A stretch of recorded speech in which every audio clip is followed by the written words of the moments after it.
जानेवारी 2025च्या आकडेवारीनुसार टोटल एकूण 34.3 मिलियन दशलक्ष लोक हे भारताच्या बाहेर राहतात. यातली सगळ्यात जास्त संख्या 5.7 मिलियन म्हणजे 57 लाख लोक हे USA राहतात.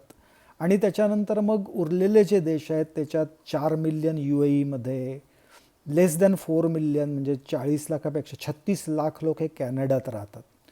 आता ह्या आकडेवारीत जर आपण पाहिलं तर याच्यात दोन वेगवेगळ्या प्रकारचे देश दिसतात. हे जे देश ज्यांच्या बॉर्डर्स ओपन आहेत म्हणजे USA, UK आणि काही प्रमाणामध्ये मलेशिया किंवा मॉरिशस, ऑस्ट्रेलिया हे जे देश आहेत ते. पण आपल्याला असं दिसतं की हे जे ओपन मायग्रेशन असलेले देश आहेत त्याच्यात नॅचरली संख्या जास्त आहेत, कारण रिटायरमेंट झाल्यावर किंवा जॉब गेल्यावर सुद्धा तिथे राहणं हे शक्य आहे, पण इतर देशांमधून इंडियन लोकांना परत यावं लागतं.